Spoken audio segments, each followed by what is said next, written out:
All right. That could have been better. That could have been. This woo was so powerful it calmed the mic down. My parents are sleeping. Yeah, like what happened? Oh, he lives at his parents' house. Oh, okay. Yeah, that's right. I'm still living at the parents' house. He looks like a grown-ass man, but he still lives at home. Got it. Hey, everybody. Welcome to the Weekend Hangover. Dude, we're like 40, how many episodes of this crap? I love it, dude. This is amazing. 43. Yeah, 40. This is the memorial. This is the memorial episode. R.I.P. Ken Block and R.I.P. Ozzy Osbourne. So yeah, dude, that's why we have this like font for our names. Nice. You know, that's our way to memorialize. Yes. The Dark Prince. Yes. I mean, if we do blurt out a yell of Sharon every once in a while, that also is just Sharon. Oh yeah. That's funny. Oh, well, man. Welcome everybody. We got our awesome guest Eli Block in the house. Yes. He's not wearing his leopard print today, so or his dollar bill. Do we have it? I can get it out. Oh my god! Oh, he's digging it out. Oh, Jesus Christ! God, where is it? That's this show, people. The quality just continues to showcase how pro we really are. You too can advertise on this platform. I found it. Oh man, that's just out of control. There we go. He's good uniform change. We got a wardrobe change here. Yeah, that's what I like. Dude, that's the kind of shit that I would wear to an awards banquet. Yes, that's the shit I wear on pit road at Daytona, I guess. Dude, yeah, like, it was. It was. Oh yeah, you had the hat too. But Eli's got to do it tonight. Yeah, buddy. Dude, we got plenty of time now. Now we're looking really professional here. Now we only got one series to talk about today, so that's we had the Czech GP happen. You know, Moto3, Moto2, Team America, fuck yeah, and then right, and then MotoGP. It's like, yeah, it's all about what is it? Tire potential pressure. Penalties, and then listen, yeah, it gave me a little bit of hope that Pedro was going to do something, but you know, at the end of the day, you know, he had another gear once he got the tire pressure under wraps, and so yeah, it's a bummer, but I guess the thing is that everybody's coming up, yeah. So there's more people. Do you want to start? What do you want to start with? 3, 2? Well, none of us really watched 3. I mean, I watched it kind of, but I was like, it's like the noise of Moto3 puts me to sleep. Well, again, with Moto3, there's not really. Eli's watching it right now, so yeah. I mean, there's nobody like Pedro Acosta out there just completely dominating and like stirring up some views. Rueda is kind of dominating. Like, yeah. He's fucking gone, dude. Like that dude. He's gone.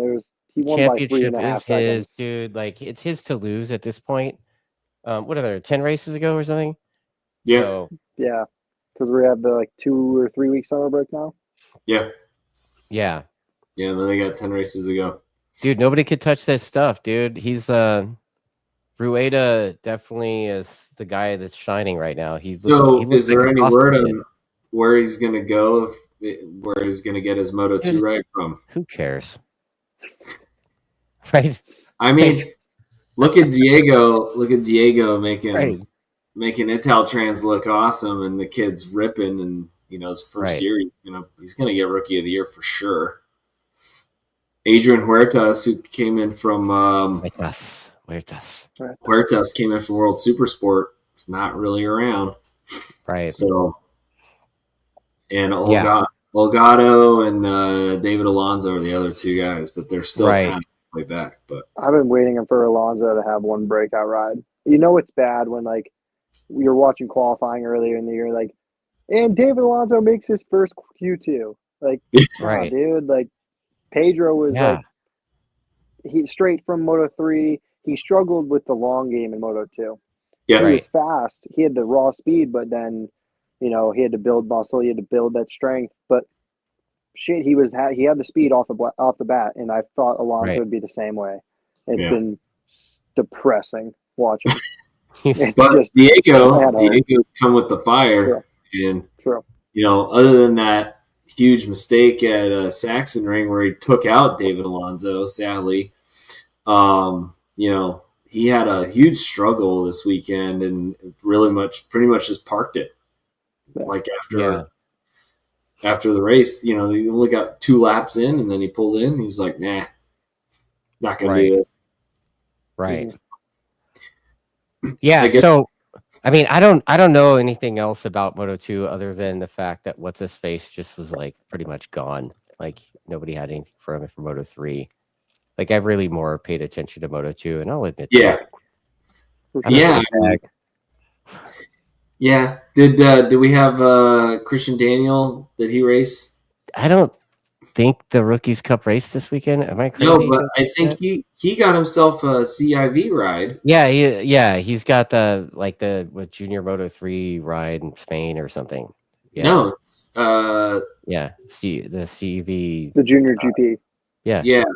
Because then I think so. Was Junior GP this weekend though? no. I know European Superbike was, because I know Julian Correa raced the Superbike right. 300 class. Yep. Yeah. Juju was racing in the 300 class in the CEV. Yeah, he's doing that. Smith. Thank you, Smitty. Smith Shot Racing. That dude's comment is KD did not race this weekend. Yeah. I didn't think he did, because if he did, I know I would have gotten a text from his dad, from Senior. So. Oh yeah. Yeah. It's been cool to see the other guys, going out, like Juju going out doing 300 series, and Daniel getting. What about Rossi Moore? That kid too. Wasn't he supposed to make 3 rounds this weekend, this year for Moto2? I heard he was doing a wild card for 3 rounds. I think he's been doing a bunch of stuff over there. I don't know all the details, but I know he's over there. Yeah, he's racing the full. Shit. He's racing the full Junior GP, but he was supposed to, with that team, go race actual MotoGP Moto2 for 3 rounds. Yeah. Wow.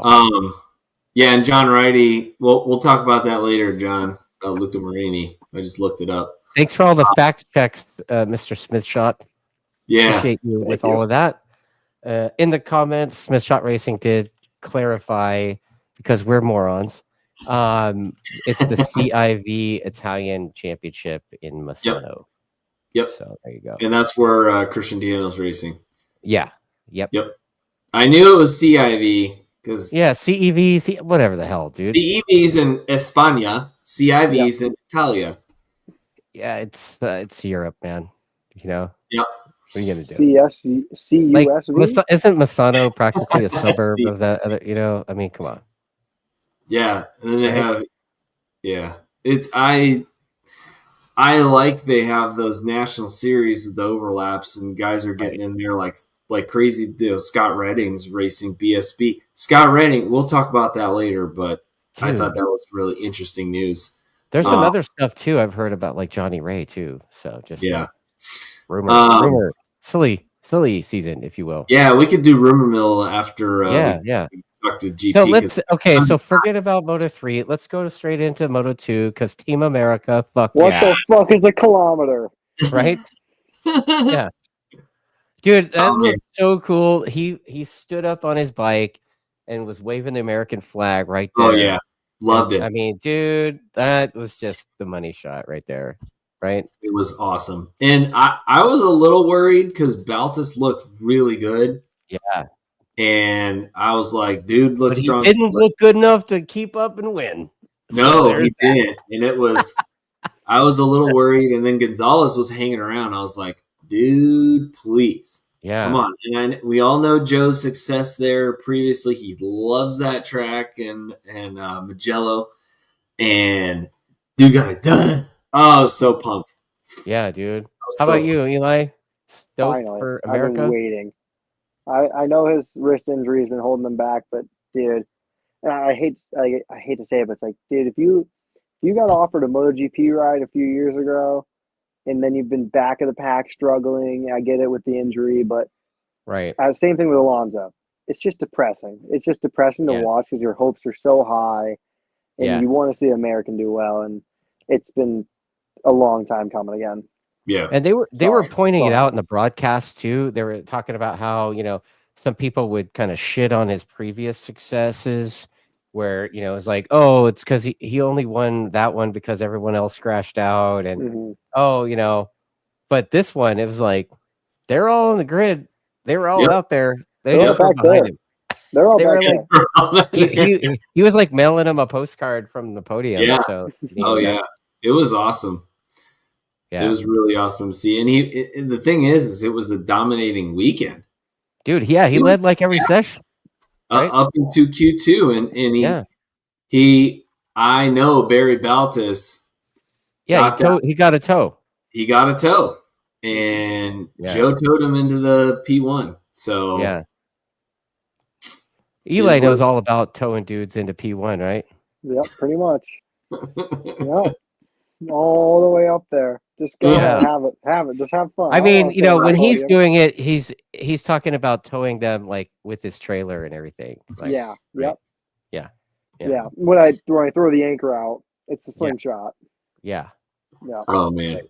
No, it was awesome to see, and it was a bummer about Canet.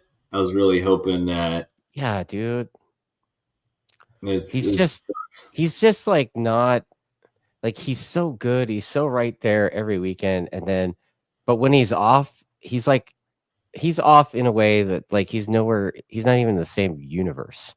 Yeah, like, he's usually off in the gravel. Yeah, laying down over there. But he's been so consistent for the most part. Mm-hmm. Compared to previous years, that I'm just like, dude, come on, this is your year, bro. Yeah. Mm-hmm. And then, obviously there's some other disappointments in that race, I mean, Jake Dixon, like everybody kind of has hopes for that dude. And dude, he's like 11th. I mean, come on. Yeah. And Philip Salach, the hometown hero. Yeah. He was looking really good, and then just, man. It's pretty crazy how many hitters in that class are like not in the front. It's one of those things. It's like, dude, all you gotta be is like consistent top 5. Dude, is that the whole season? Is Brno kind of like that circuit's Brainerd, where it's like, 3 dudes kind of come out and shine there, and after they've not shined, they're not there the whole other year, rest of the year. Yeah, is Brno Europe's Brainerd? Just with tell us that. Let us know that in the comments. Yeah.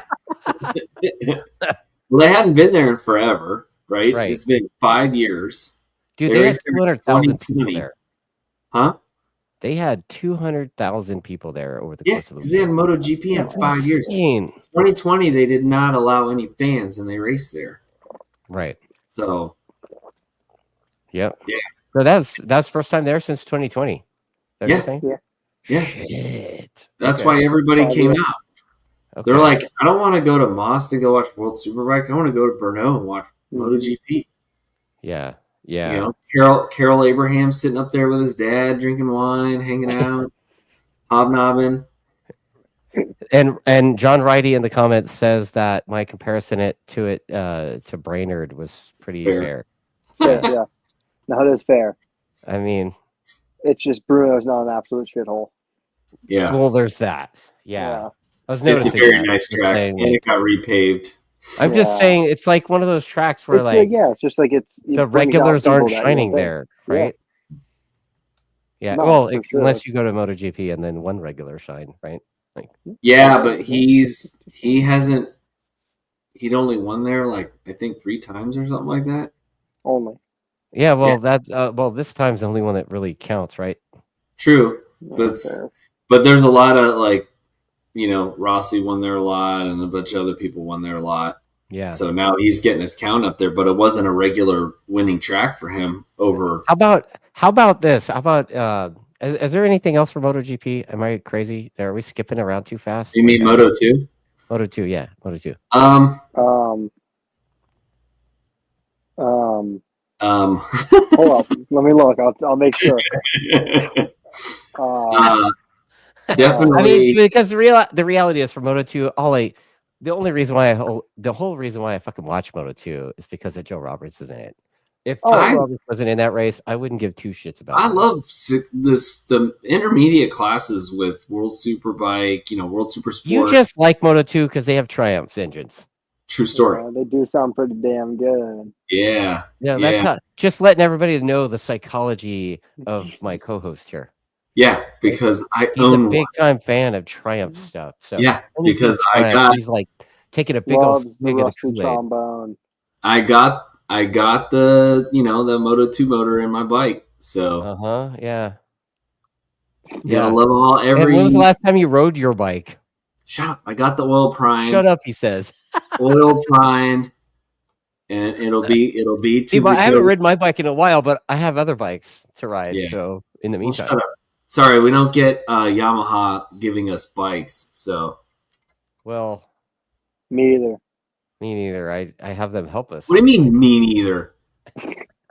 Who's got a new R9? Who's got R7? I don't have any R9s yet. I have two. You have one on the way? Yeah. Do you have one on the way? I have two coming. Yeah. Exactly. Okay. Did you pay for them? I waited till April just to find out that mine's not coming. Oh. Well, yours will probably be here in September. Dustin, can you do something about that? What? I can't do anything. Dude, I don't have that kind of sway, man. I'll be. What are you talking about? They give you free bikes. Yeah, it's okay. There's nothing in this world that's free, bro. I'll find the trailer that's unlocked. Yeah. Yeah. Here, let me park it at my old storage place. I'm taking one of those. And let me give you the Pirellis combo. there. Wow. Oh man. Oh man. Oh, okay. We forgot something. Diego crashing out was another kind of. I wasn't expecting that. Yeah. The kid's been on fire lately. Yeah. Yeah. Yep. So he hauled it in, and that was it. So pretty much. And he started from pit lane. Yeah. So yeah, that was I don't know. Look, Tony Arbolino in 19th.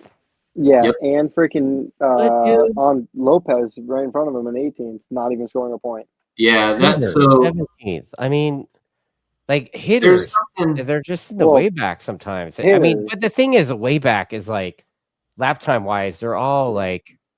So there's something that's brewing here underneath all this. Last year was complete Boscascuro domination. Complete Boscascuro domination. This year, Kalex. Because Manuel Gonzalez is on Kalex, Barry Baltus is on Kalex, Canette's on Kalex, and also the only ride. I could be wrong with this one, but the only ride that was really doing good on Boscascuro was really Aldeguer. Aldeguer was carrying a lot of the weight for Boscascuro. Well, and Alonso Lopez, they were battling back and forth. Then you had Sergio Garcia and the winner of the championship, Ayagura. Oh, true. They were on those MSI. Yeah, the MSI Boscascuro. So that Sergio Garcia lost his ride, sucked. Jake Dixon jumped on Elfmark VDS, jumped on the Boscascuro train, and they're okay. He won a few races, but he struggled. And then you got Celestino Vietti on the speed up team or Boscascuro team. Yeah. Nowhere. Who else swapped over? You got the Pramac Yamaha bike, Tony Arbolino, and is it Ethan Guevara? Ethan Guevara. Yeah.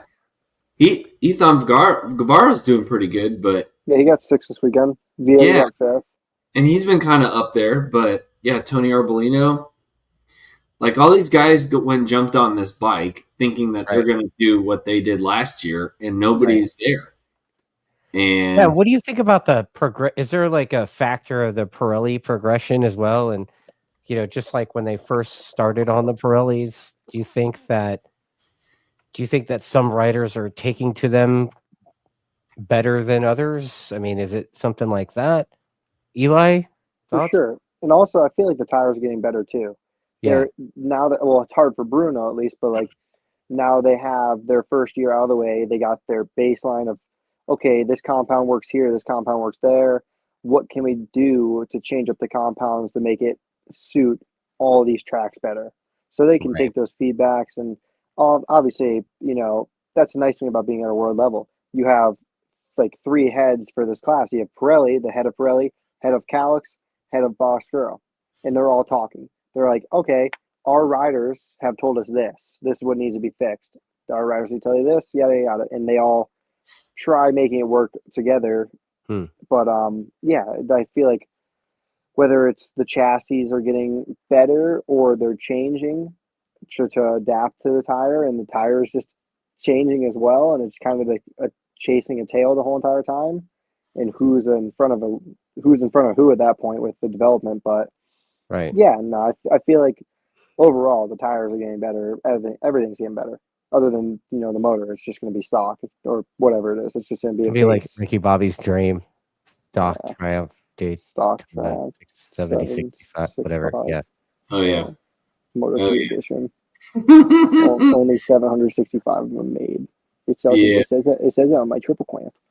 No, I don't have. I have a Gen 3 conversion. He did one of them motor swaps. I did one of them poor man's Moto2 bike. I don't found one on Marketplace for $350, and I threw that thing in there. That's exactly what he did. My wiring harness don't work neither, so I had to go buy one of them too. Like I got to kettle my John Bolton guy. War. And you're gonna put it in over sweet tea, like right? I made the mistake of piecing all the parts and putting it together from scratch. I did not buy a whole bike. I have a whole bike, and it's all a bunch of parts now. Gotta put it back together. Is that? Yeah. So no, I had a 675 from Robbie Bobby, and it had some. Oh wait, his old 675? Mm-hmm. Like the one he raced last year? No, he still has the bike. This was Miles Thornton's bike. Oh. And that motor had a cooling problems, and had a cooling problem. I'm gonna piece it out because it's got a lot of nice parts on there. So yeah, Mike Godin is a good friend of mine. He's Kayla's crew chief, and I live like 20 minutes from the shop. Mike's such a good dude. Yeah, he convinced me to get a 765, and I got the UKRS harness and ECU. You could have done too. You could have took your 675 motor. Could have taken your 675 motor and then dialed up Hanshaw Racing. No, said, build this into a 765 for me. No, because then that thing would have just blown up after 5 weekends. No, Ricky-Bobby is the kind of guy that would have put it on a plane, had it ended up at Hickey's shop, right? Yeah. Peter Hickey's shop. Have Hickey bring it back to him at Daytona. Yeah, like that's the kind of operation Ricky-Bobby's working with. Well, I know the guy who does cylinders for Hanshaw, so it's too much, man. I needed a mellow motor that was going to last me a long time, and I wasn't going to have to refresh every 6 weekends. It's expensive. So, anywho, let's go to MotoGP. MotoGP, shall we? Dude, okay, so MotoGP, like my take on it is like the Yamaha is still, it's like getting there as far as like the 1 lap pace, but it's just not there like over the course of the race. But it's only with Quartararo riding it. He's kind of like the top rack of that. It's depressing. It's depressing how bad it is. Yeah. He's so fast. Yeah. It's a charity case at this point. Yeah. Right. And he's getting the guy motor. I mean, it's like, dude, you could see him outdrive them out of the corner, and as soon as they're straight up and down, he gets yeeted. Sucks, dude. I know how that feels. Yeah. I'm practically Fabio Quartararo at this point. Oh, Sign me up, Yamaha. okay. So, Eli Block is the Quadraro of Junior Cup at Motor America. Oh Wow. shit! Wow. Wait, I didn't crash on my home race though. Oh fuck! All right, Man. shit. I should have done it. You still got time, bro. You still got time. Yeah, fair point. Yeah. But Yeah. So return of the number one plate holder. very nice to see. Really stoked to see that. Lasted the whole race. Dude, he went out there and towards the end of the race he was doing the same times as Acosta, right? Mm-hmm. So I mean that's a pretty good sign considering he hadn't basically ridden all year. You could tell he was struggling in the sprint race, but when he got to the main race, it was awesome to see him fighting, and he was holding on. What did he finish? Eighth? No, seventh. Yeah. Seventh, yeah. Ahead of Jack Miller. Mm-hmm. Yeah. Binder, all these other guys. Binder had a great ride though from 19th. Yeah. That's a hell of a ride. Yeah, he did really well. But you're telling me this. Let me think about this though.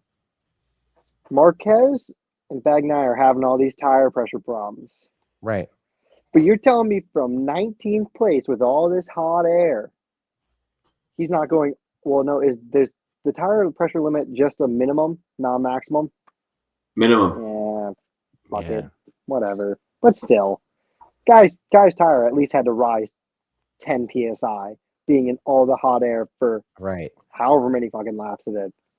Right. Well, and it's like you gotta think, did they know he was gonna be back there, so they just dipped the pressure down below the minimum, so they knew it was gonna get, because they said it's gotta be 1.8 bar, which is 26 PSI. Yeah, but it was 60%. Yeah, 70%. I think it couldn't, if you were, because they check them on the grid before they go out, right? I know. Monitors. Yeah, it's monitoring. Yeah, they don't check them. I know at World Superbike when we were there a few years ago, the marshals came out on the grid and checked the minimum pressures. Oh wow! It's like, it was like, I don't know, what is it? Did they have them run the double core? 1.9 bar in the front or something. I don't know. Like, it had a minimum on front and rear, and dude, they sat there, and the Lee, the crew guy, sat there with and it was like it ticked over 0.1 just in time, and like the guy was on the verge, like rightness for that. Oh, wow. Yeah, like that's how gnarly it was. Yeah, because you knew the temperature was going to increase. I think they were just going for like the minimum of it because the thing worked better. So because with what they do is they usually dry suck tires. I forgot what the actual name is, but they'll usually suck all the moisture out of the tires, and they'll use is it nitrogen that they put in? They use nitrogen, yeah. Yeah. So like if you do it right, your tire will not gain one PSI or point whatever of a PSI the whole entire race, which is wild.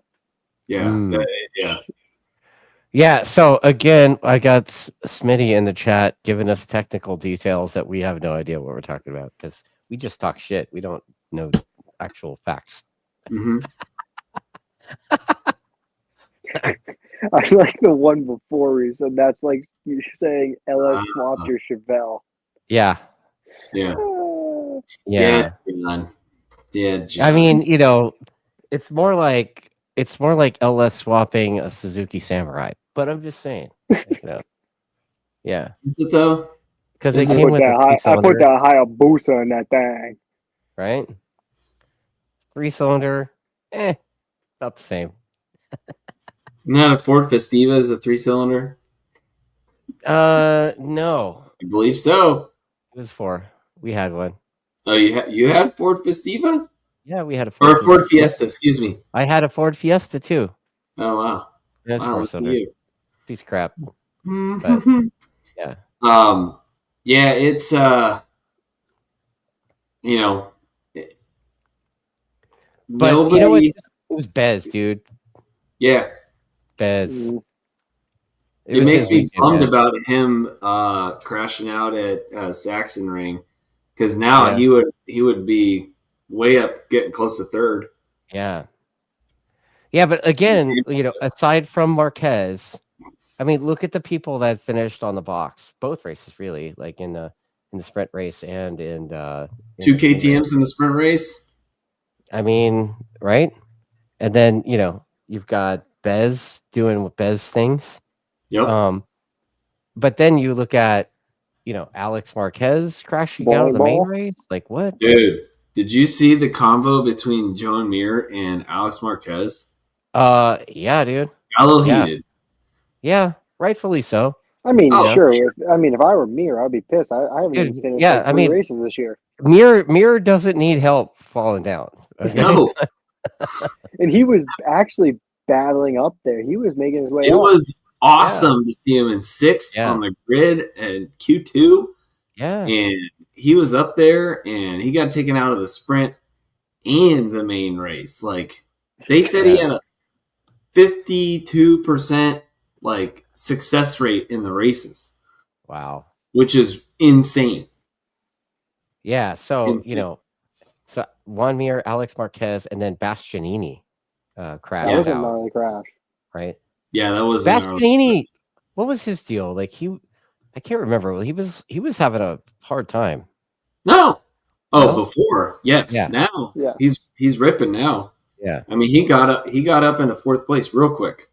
But again, like I was saying before, like in the other races too, like I mean, it's pretty rare. Except take the last round out of it. Bezzecchi hasn't been anywhere. Acosta hasn't been anywhere near the front. And then, but then you've got guys that were near the front before. Now they're falling back. And they're, DeJan Antonio, dude, like what? Where was it? Yeah. Yeah. Morbidelli crashing out, getting hurt. Yeah. Well, Morbidelli crashing out, getting hurt. Yeah. That's like an average Tuesday. Yeah. That dude. Yeah. Somehow he still has a ride though. Italian. Got to keep him on the grid somehow. He'll be homies with Mr. Valentino. Yeah, you just got to be like this, and you're straight on the grid. Yes, dude. Yeah, it's shit. Look at Luca. Yeah. He just got. So that's what was brought up. John brought it up. Luca Marini signed for 2026 with Honda. Yep. So that was a surprise. I think that was in light of Jorge Martin not coming on. They're like, well, shit, we'll just sign him. He's getting better. Yeah, I mean, it seemed like all that drama surrounding Jorge Martin was all for nothing, basically, right? Yeah. We talked about it last week, right? It was like he must have looked at the wallet situation and realized that he didn't feel like spending that kind of money to buy his contract out, right? Yeah. Could have been that. Yeah. Or all of that was just bullshit just to drum up the press to talk about stuff. Yeah. Honda definitely paid the press just to make up some shit. Yeah, just give us some love over here. We're kind of lonely. Like, start coming into the favor this year. I bet you they are leaking some stuff out there, and they're like, we need some press. We need some good press other than Joan Mir. Well, remember they were talking about Top Rack coming to them? Yeah. Yeah. Yep. Cry for help. Yeah, they were talking Top Rack coming to them. I think it'll be interesting to see what happens with Top Rack on that Yamaha next year. Oh, with the V4. And I'm just curious, like of the riders that finished this weekend, between Jack Miller and what's his face, Oliveira. Yeah. Like of the two, I picked Jack Miller, right? Yep. Mm-hmm. Like how much longer are they gonna let that continue before they make a decision? Yeah. I think they said after the summer break. Wait until Portimao. Oh, they're gonna wait till Portimao? I bet. Oh, dude, that would be such a. They're just gonna wait till Valencia. Yeah. No, they do it at Portimao, which is Miguel Oliveira's home track. They're gonna be like, "Hey, bro, hit the." If Jack is faster than you, FP1, get out. Yeah, dude. And Like, the Jack whole goes race. pretty good there too. So Yeah. If Miguel can't bunny hop down that hill like Jack can, get him out. Because we know Top Rack will do better. Yeah, Top Rack will Yeah. definitely be better than both of them on that. Yeah, I can't wait to see him on the brakes. Like, everyone talks about him being the best braker in the world. Let's find out. Yeah, Well, on carbon brakes. Turn dude. 1 dive bombs, check. right. Dude, I think that the 340 MotoGP guys at the carbon pointy brakes. end are all like that, though, right? No, but Top Rack's built different. Check. Yeah. I guess we'll see. Yeah, I mean, time will tell. Shit. We only got he probably will be at Valencia, right? Yeah. For the postseason test. Yeah, because World Yeah. Superbike ends earlier than MotoGP. So Yeah, so excited. do we want to talk about how like Marquez is basically, got the championship lockdown at yeah, this point? Yeah. Like, it's only him that can beat himself. I mean, what has he got? 120 points over his He's brother? Yeah. Hold up, I'll tell you right now. 122. Yeah. He's got He's got low. 100, right? 120. Look at that. See, I do know some things. 168 over Bagnaia. Dude, that's ridiculous. Dude, Bagnaia too, dude. It's like a whole championship. 225 over Bezecchi in 4th. Right. That's ridiculous. Like, What's is there the most anybody? amount of points someone's scored in a year? It's like 500 something. Right. Or no, that was World Superbike. I don't remember. They have a lot. I'll find out. Let me search. No, here's some research. Oh, look, we got our producer Yeah. here. Like, hey, I know we should just hire him on for peanuts. we'll give him half our salaries. We'll give him some It's half of nothing. Oh wait, I want half the R9. you can have my OEM takeoffs when I get them. There you go. Yes. Yeah. Good. That excitement, right? They those OEM takeoffs would be good for the kart track. Dude, I sold a set of OEM takeoffs from the R7 to the kid down the street that bought our R7 a couple years ago. Oh yeah. He's like, "Hey man, I got a nail. Can I plug this thing?" I'm like, "Well, yeah, to get you home, but dude, come on."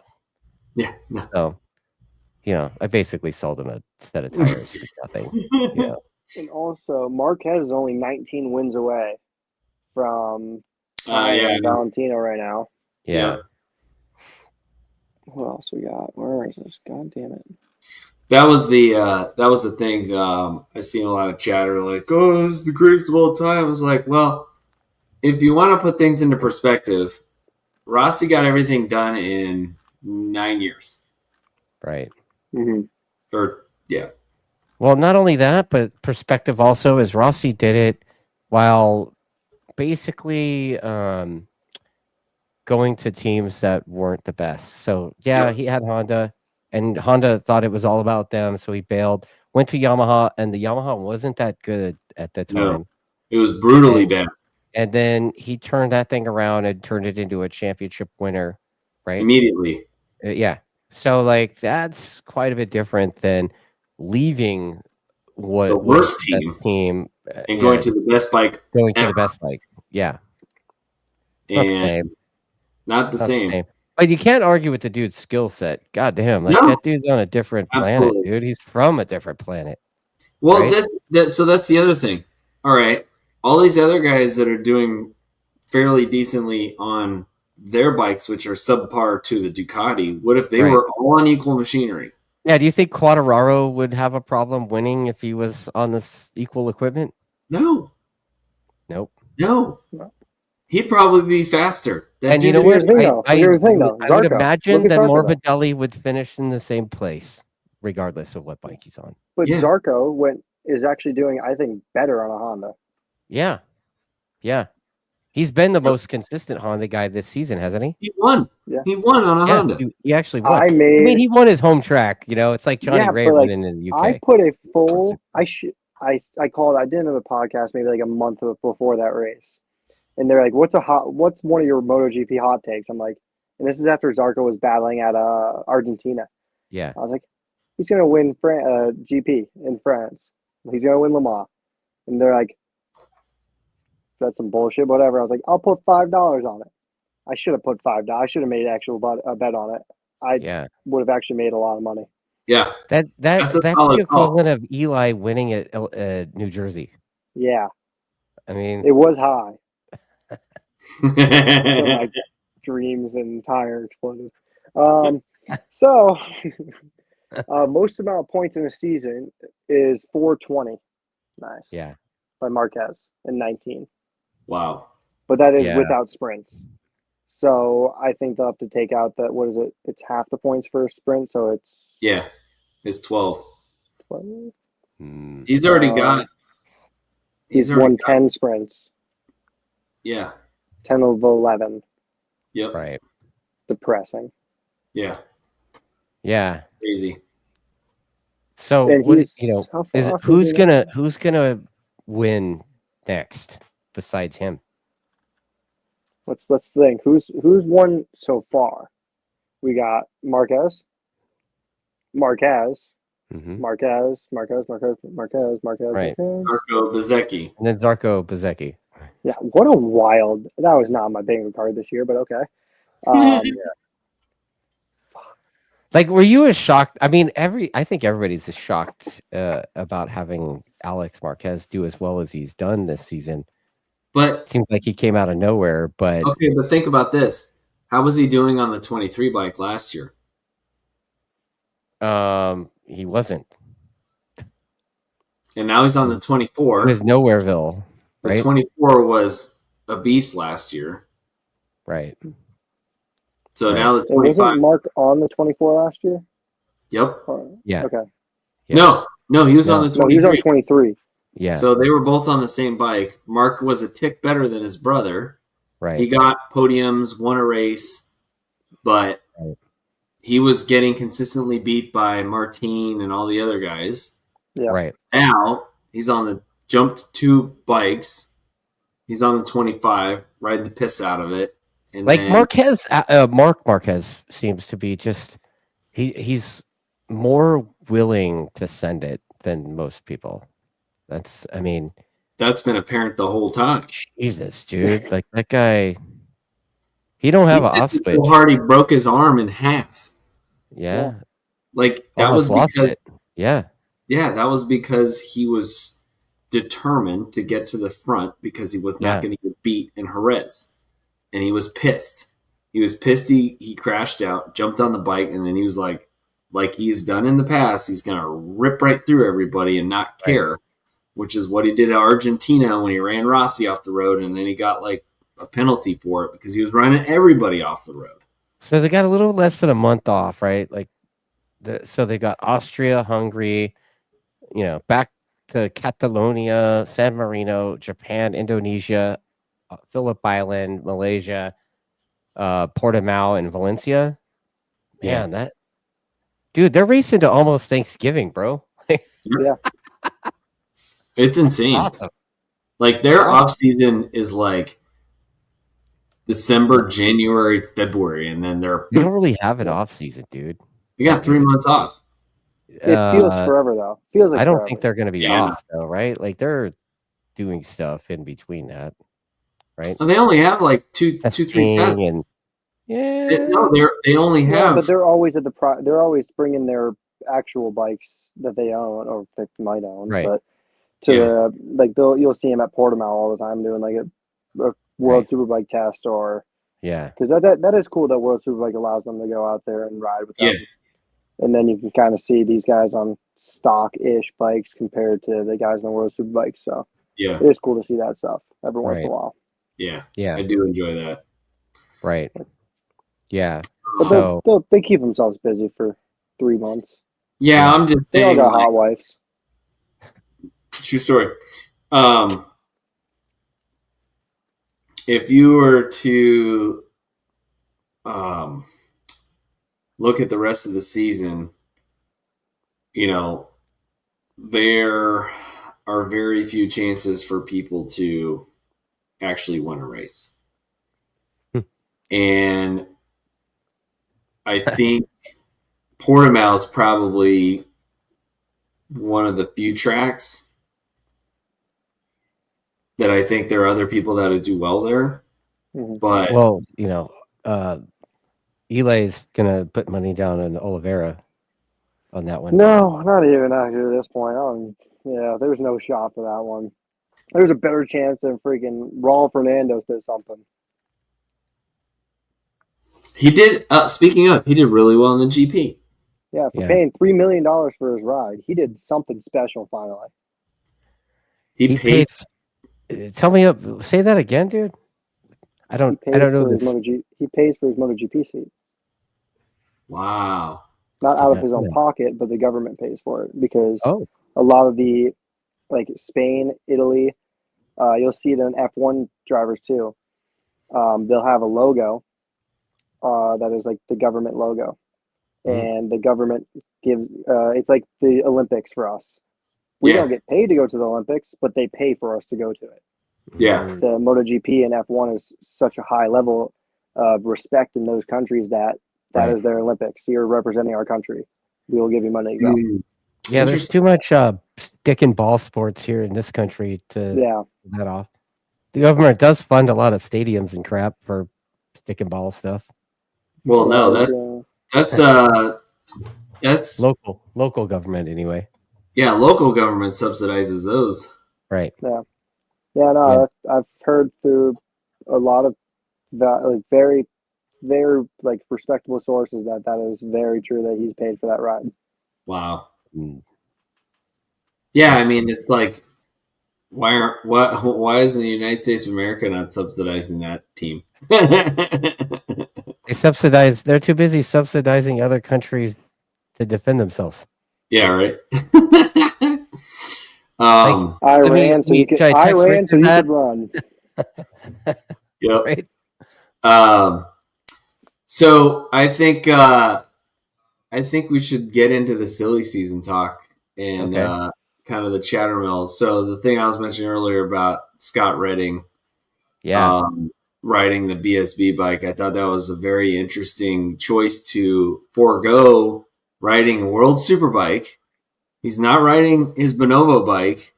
Right. Instead, he's riding, the Paul Bird bike.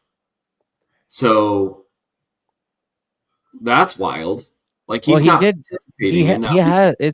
It's been widely publicized, and he's talked about it a lot. That he paid for that Bonobo Ducati ride, right? Like, yeah. And his results this season has been about the same as what they were. Yep. That kind of sucks. But you know what, man? Maybe that BSB ride, that Paul Bird ride, maybe he's getting actually paid to ride the thing. Oh yeah, they're paying him to ride that bike. Yeah. I mean, did you not see the suit that this guy was wearing for the first half of this year? Something's wrong in his head sometimes. I love Scott Redding, but dude, that suit. Did you guys see the suit he was wearing? It wasn't even leather. I don't even know what the fuck it was. It was like Kevlar. Oh, you've never seen those? No, it's disgusting. Dude, have you seen them? Have you seen them crash? No, I don't know if I want to. Dude, they actually work all right.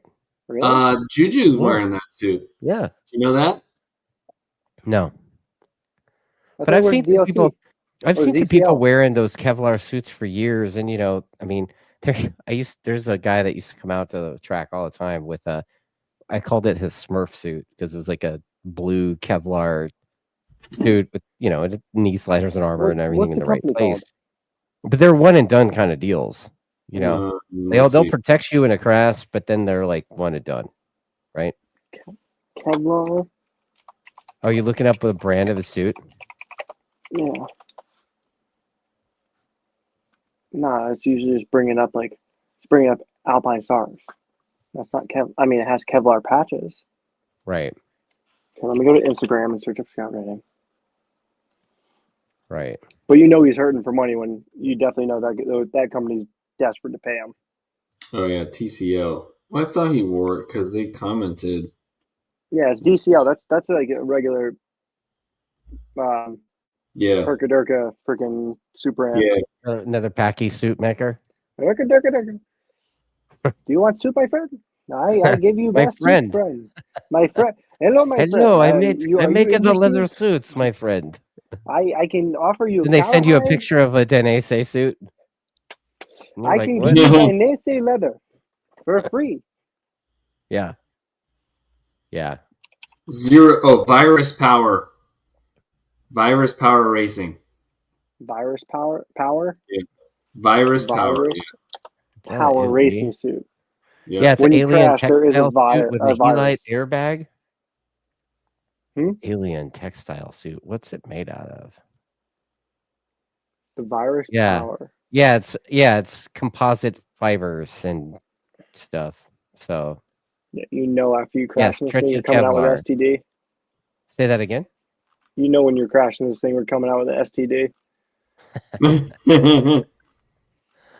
Dude, I don't know. Somebody I've seen wore some the of those suit. Kevlar suits. They, I mean, a lot of street guys use like those aero stitch things too, and they're all, dude, they all protect as well as leather, but like the textile shit, the Kevlar stuff is like a one and done situation. Oh yeah. Foul. Right. Virus So, Power. Yep. What was it? So what silly were you season talking about? Johnny Ray. Yeah, so Johnny Ray, the rumor is that he's linked to a Honda World Superbike ride. Oh yeah. Yeah. Interesting. Because that's moving to another manufacturer again in the last few years. That's gonna do him. He's gonna just have more success there. Oh, for sure. Oh yeah, that's how it works. Yamaha's right? working out so great. Yeah. Well, the Cowie too. Yeah. Right. He wasn't doing he that stuck well with on the Cowie Cowie for at long the end now. too. Yep.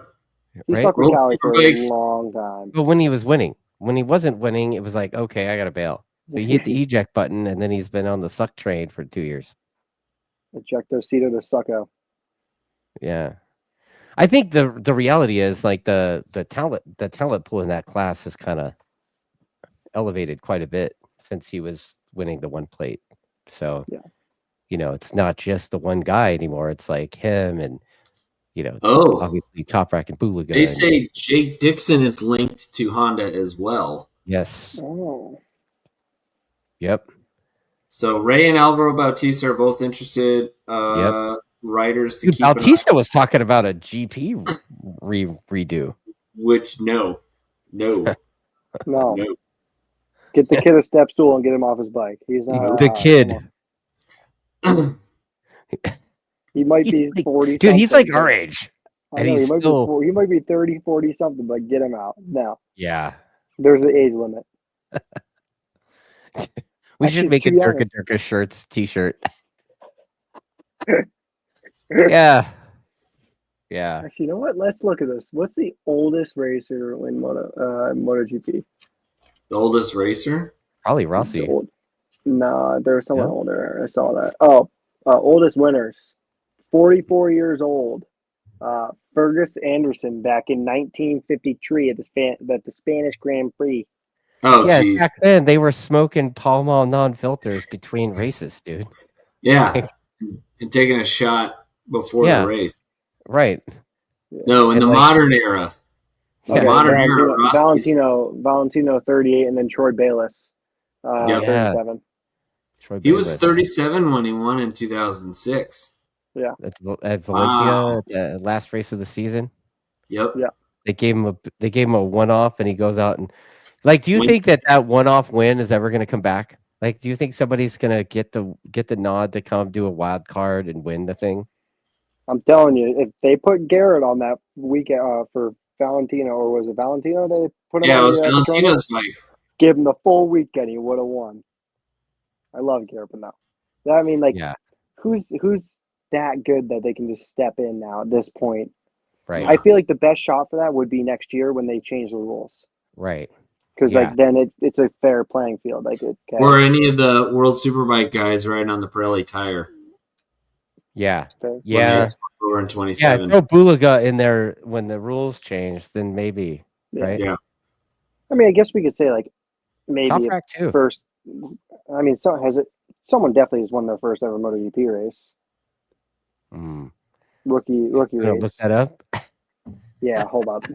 I don't think so, man. Maybe first MotoGP. I don't even think Kenny Roberts. Let me tell you real quick. Because if so, Top Rack. I'm putting money on that right now. Dang. Please, Yamaha, be the V4. Well, Please be good. Be good. Valentino Rossi won his first MotoGP race in 2002. No, he won his first. But that was only because that season was the first time it had been referred to as MotoGP. He won his first race in 2000 at Donington. Yeah, that was when it was called 500 Grand Prix. Yeah. Technicality much? Oh my gosh.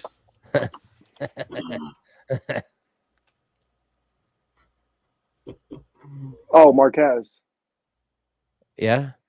Marquez won. He won Austin, but that was no. He won the championship. Yeah, he won the third race of the season.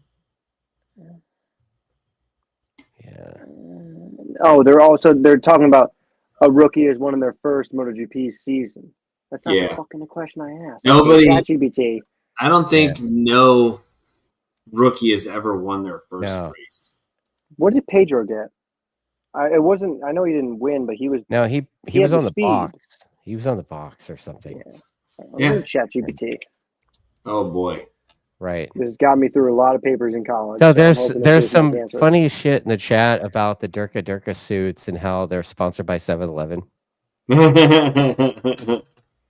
No one's ever done it. And Motel 6. Yeah. No one has ever won in their debut. No. Yeah, I didn't think so. But there has been one in the Moto3 class. There's been multiple in the Moto3 class. Oh, wow. So Kenny Roberts won the first race of the season, but he in his first race of the 1978 season, but he won on a 250. Tacticality. Yep. And then Barry Sheen won that race, and then Kenny won the third race of the season. So I'm just going to take this as a no. So I'm still going to put money on Top Rack. You're going to put money on Top Rack winning his opener GP? Yeah. How much money? Look at my wallet. Oh my gosh. Kenny Roberts won the season with 110 points and 4 wins. Yeah. I got a sandwich list. Yeah. Oh, well, there you go. Nice. He's looking for money. On it. He's like $5. He's got $5 on it. Right. Oh man. Well, so when's the next time you guys are riding, man? Like I was looking for Eli on the grid, dude, and need some binoculars for that. I don't think I got good enough binoculars for that, dude. No, you're actually gonna need like radar, maybe like I don't know, satellite. What can look like a few thousand miles away from the track. Yeah. Maybe satellite, yeah. I can sell you a camera. I can sell you a really nice Bosch camera for $40,000 that'll see a mile. Oh yeah?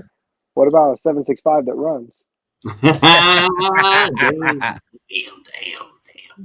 Dude, well, are you gonna actually? I love how Eli just puts the hurt on Ricky-Bobby up for that stuff. I know. I just love it. I mean, it's I do it anyway, but to have our guest host doing it. No, it's fine. I think it's good. Speaking of this, though, you're wearing an AHRMA hat. Yeah. Are you racing AHRMA? Yeah, I mean, shouldn't he be racing some like fucking 2-stroke thing? Mm-hmm. Right? Yeah. Those guys love doing motor swaps. Oh yeah, they do. Oh yeah. Talk to Steve Pettinger in the chat. He's an AHRMA regular. I met him last year at Pittsburgh, and man, all those dudes are always wrenching on their bikes in AHRMA. But there are some really nice bikes there. There are some like they got some people that have the Suter 500. Yeah. God, that's damn. Adrian Jasso. Yes, Jasso, and then you got why am I blanking on his name? We got the dude from New Orleans too. He's got all that fleet of Ducatis and shit that he rolls out. Oh yeah, Clint Russ. Clint. Yeah, Russell. Yeah. Yep. And that dude's had all that stuff, right? he's Dude, got actually with AHRMA, I actually talked to Leisha. Alicia. Yeah. Overturf. Yeah, over tough, right? she's super nice. Yeah, so Love Lisa. Leisha, she's been having some trouble scheduling some events out here. And somehow my name came up, and so we had a chat. Like I put her in front of the Button Willow management. I'm like, hey, this AHRMA, right? Yeah. So we'll see how that goes. Good. I could be tempted to pretend I'm not retired from racing to go dick around with AHRMA. Dude, it's fun. It's a lot of fun. Are you But going to do an AR I don't with have you, anything Ricky? old, dude. Like You don't need anything old. They have Yeah. modern classes. I can race my R1. Actually, you'll be able to race an R9. Yeah, but then I'd have to build an R9 racer. I'm not doing that. You got to build it. No, well, I mean, I know somebody that's got one. You know, Yeah. Richard might be convinced. I don't think so though. Like he's not into that. Yeah. Ricky, are you going to be going to any of them? Say that again. Ricky, you going to any of the AHRMA events this year? No. I will be rolling in the last day of Vintage Fest to go coach at Nate Kern's day on Monday. Yep. So, and Well, I will if be you're rolling missing. in there, say hi.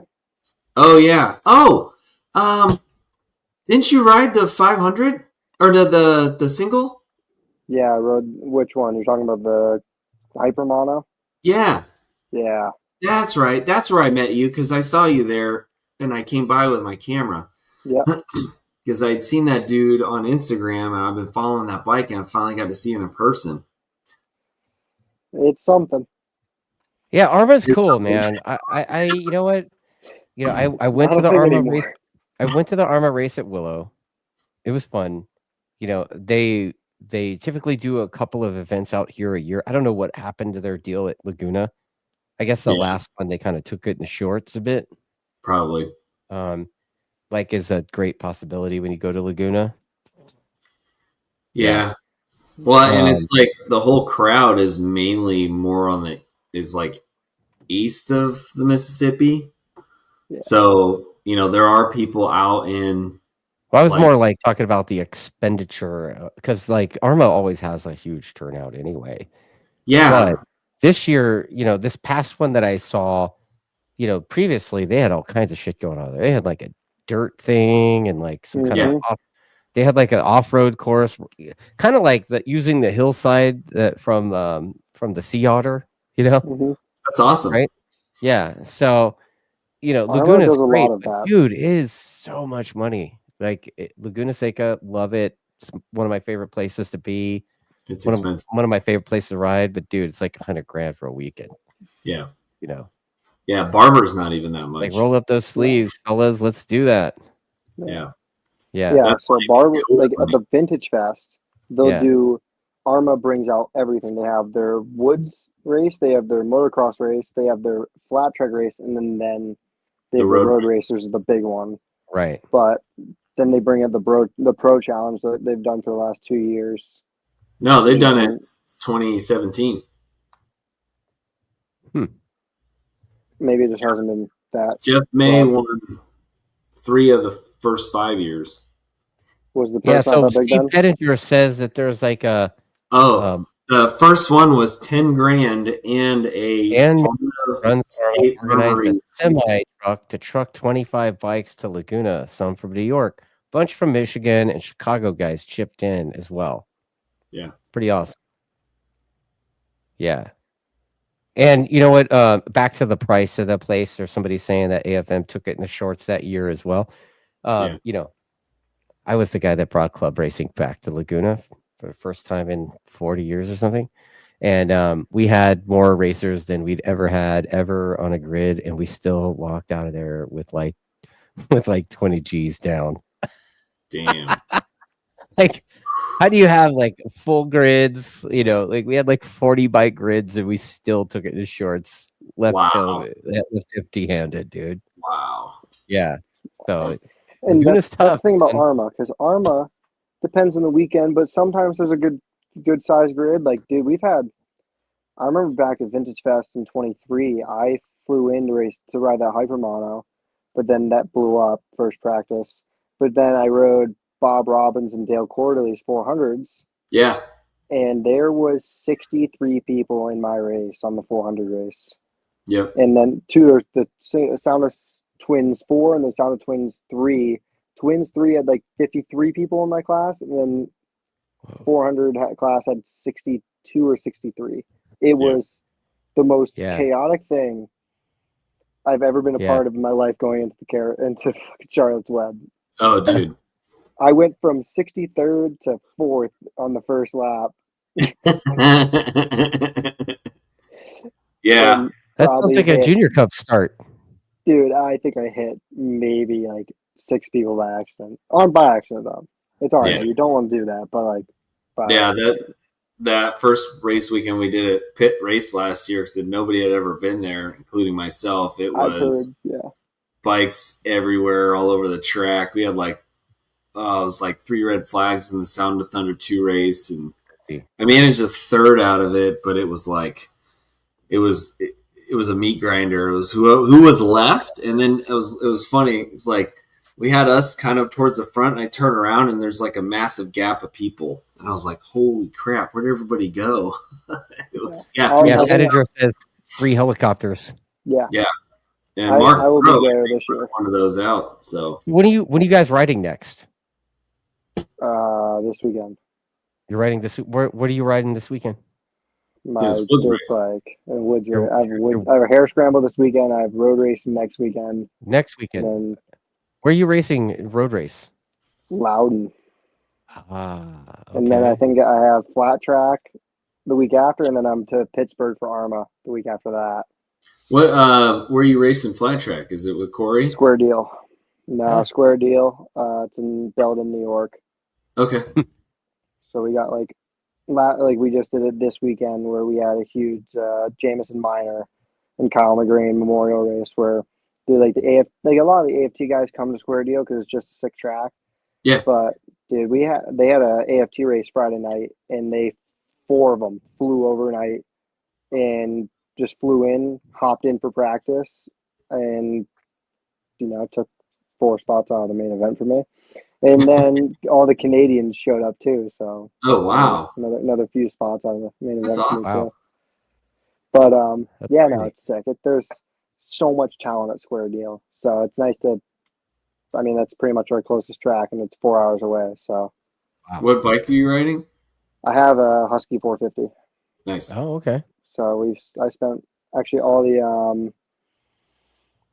the money that I sold my R6 for. I put that straight in my flat track bike. So I built one, and I wanted to actually. I'm gonna try starting to focus on that path and maybe make an AFT debut in the next year or so. Hey, so we're being asked in the chat by Steven Pettinger. He'd like to say hello to you at Pitt and wondering what bike number you're going to be racing. Yeah, I don't remember what my number's going to be there.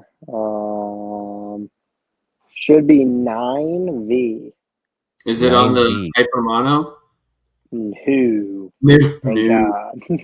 What are you riding? Actually, the mono's okay. But I'm riding KTM Duke 890. Oh, that's right. You're talking about that. Yeah, the 450 KTM 450, Ninja 400. Maybe something else. I don't know. Maybe something. I don't know. I'll just show up there. Maybe for sure. Maybe Bob will let you ride his Kramer 690 or the 8. So have you, Eli? Have you watched Motor America this season and thought to yourself, dude, I beat that guy, I beat that guy, I beat that guy, and wondered what the fuck? No comment. I plead the fifth. This show, dude. You can be honest. No. Kind of. It depends. I would be looking to race Twins Cup. So don't get me wrong. I've been mollywopped by Matthew Chapin last year. But also, I raced Alessandro a month ago at Loudon, and I beat him. So it's like, could I? I don't. I also don't have a bike that could run with them. It's I've heard stories about the Robum team this year, and dude, they're swapping 3 motors a weekend.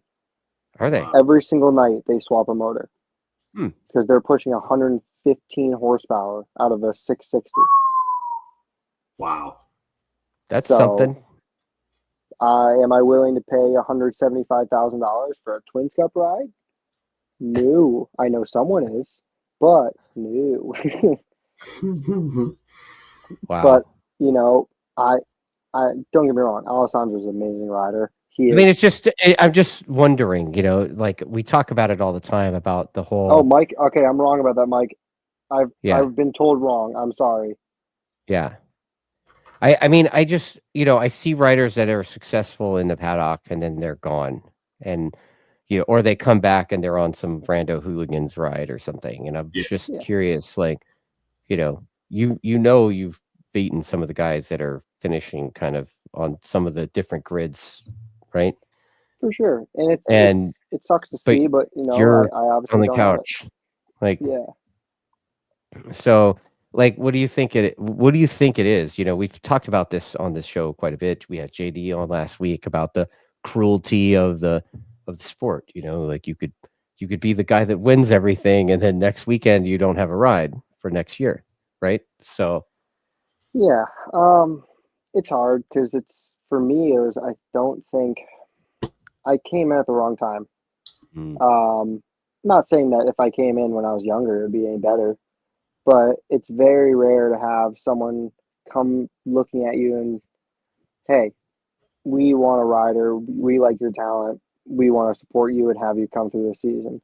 And if there are opportunities out there like that, then that's amazing for the person that gets them. But a right, lot of people are dropping big money, and my dad looked at me straight in the face when I was 17, 18, when I first started out riding. He said, "No, I'm not giving you any money for that. There is no way. I'm not okay, putting our house on. We're not putting our house on the market just to go race a motorcycle that you're not going to make a career out of." Yeah. okay, But yeah, I mean, it sucks to watch. I yeah, mean, it would be nice. Like, I'm still helping out a few of the kids in Talent Cup. I've been coaching them and doing a right, whole bunch of stuff like that. So it's cool to, still be a part of it, just behind the scenes. So it's, right. is Like it the guy hard though behind when the you're, guy, yeah, right? the fluffer. Um, um, but yeah, it's like, sure, is it tough when I'm watching some kids struggle out there and you're like, Yeah, dude, I, it's not that hard. Just do this. And knowing damn well I could go out there and be up battling in front. I'm like, right. it's Like, tough to watch. is there something you could talk about how you seek those opportunities that there might be? Or is it like a situation where you just kinda gotta wait for the call? Like, I don't I'm You just gotta know people. That's hard. It's like I it's hard, like if you grew up racing, we'll say what's the easiest? Wera. We'll say Wera.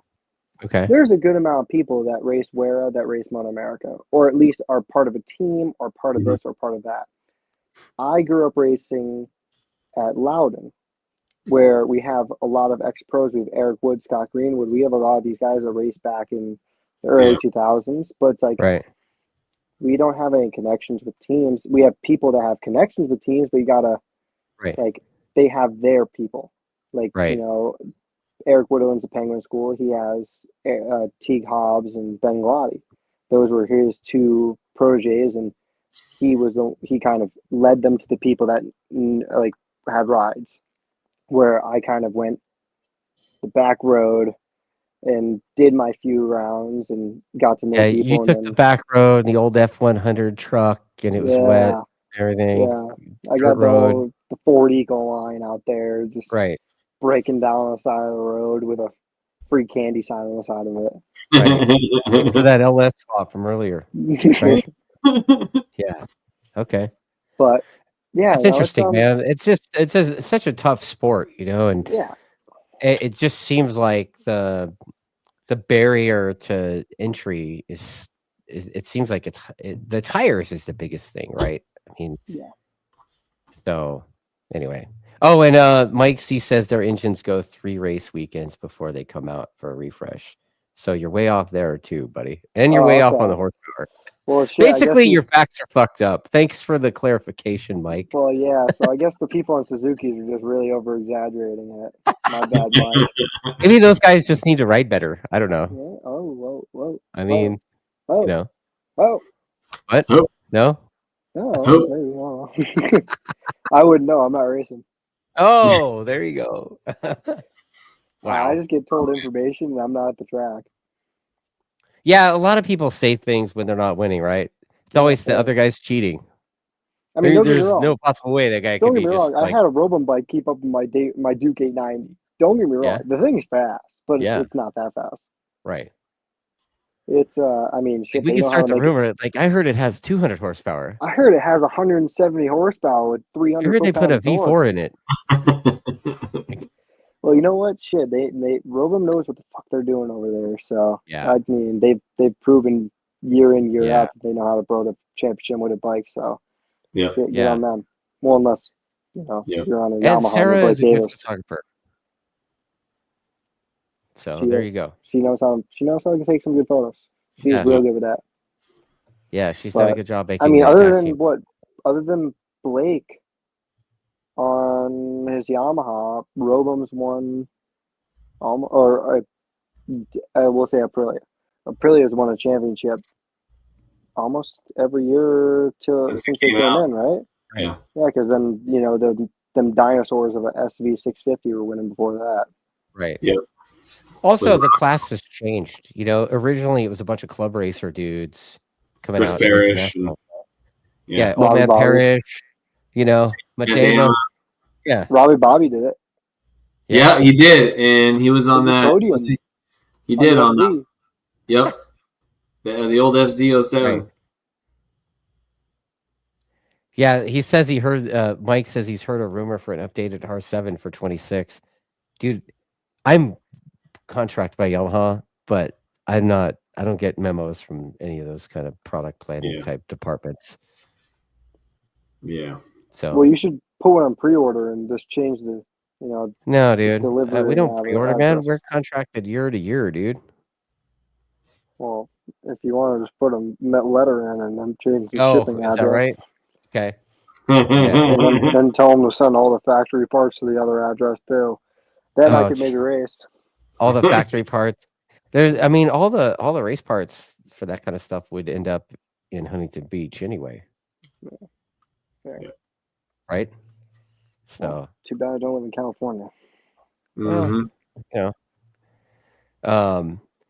So Ricky-Bobby, where are you riding next? At this point, my track day. That's about it. My track day at Roebling in September. Me too. And when in September is it? The 22nd. You want to come ride? 27? 22nd, Monday. Wow, it's my birthday. September 22nd? That's a Monday? Yeah. Yeah, because I know I'm supposed to be at COTA in September. Are you going for Nate's day? No, dude. Oh, I think we're at the 2021 weekend. Yeah. We're there on the weekend. 20 and 21? I think so. That's Nate Kern's weekend. Is it? Yes, that's when Top Rack and Michael Vandermark will be there. I don't know what day we are. I was invited to go coach that, but I was like, dude, I got to fly in there. No, this is Ride Smart. Sunday. Let's see. What's the date on that? Hang on a second. Ride Smart. I mean, if I can somehow find a way to get out of school on a Monday and then drive 16 hours. Yeah. Yeah, I do love Roebling. For some reason, it's stupid, but I love it. It's it's a blast because you gotta hang your sack down to go fast. We were the last time I was there, it was for a Dunlop test. We were all in the low 11s on our I was on an R6, and the rest of the guys were on a Gixxer 750, and actually Blake was on his R6 too, but breaking track 10-3.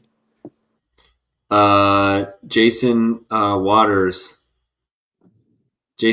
did a 9.8. or 9.8. Yeah. Yeah, Stefano had it, and then Jason took it back. Jeff had it at 10.2 for a long time, since like 2016, and then sounds like freaking loud in lap times, but a lot less turns and faster. yeah, it's loud. So, yeah, hopefully I'll have my bike on the dyno towards the end of next month and ready to rock. And you put the twin turbos in it, or I did some twin boosted turbos, and I made sure to stretch the swing arm another 6 inches. So yeah, we gotta change that. So I'm at August 23, 24 at Coda. Oh, okay. Yeah. Gotta make sure. Like, my August is crazy, bro. Like I've got Buttonwillow the 2nd and 3rd, and then I'm traveling with the race team to Mid Ohio. And then the weekend after that, I'm at Coda. And the weekend after that, I'm at Laguna. And then what? When's Jersey? Jersey's 25th through 27th. Of what? Yep. September. That's September, dude. That's August I was talking about. Oh, yeah. Yeah, bro. But we still have Circuit of the Americas for Moto America, too, in September, right? So, yeah, it's like every weekend something. It's crazy. I can't. But say that again. I can't make any promises, but I might be on the grid in September. I'd like to see you on the grid, bud. Like to see you on the grid. Truthfully, I'd like to see you and the other guys that haven't been making it out. I'd like to see Lamandry Jr. out there. I'd like to see Gus out there. Gonna be out there. I think Brandon will be out there as well with Gus on the same Ducati. Oh yeah, that's cool. You got to do something. And then at Mesa, like in the chat. So has anybody heard from Stefano?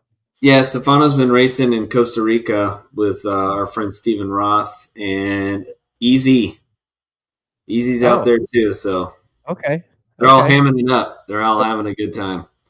Trio right there. That trio right there is unreal. I love them. They're the best, right? They're the best. Yeah. Well, gentlemen, you know what? We're at about an hour and 20 and change. Yeah, Ricky-Bobby's got to go to bed. Let's wrap this thing up. Final thoughts, Eli. Go.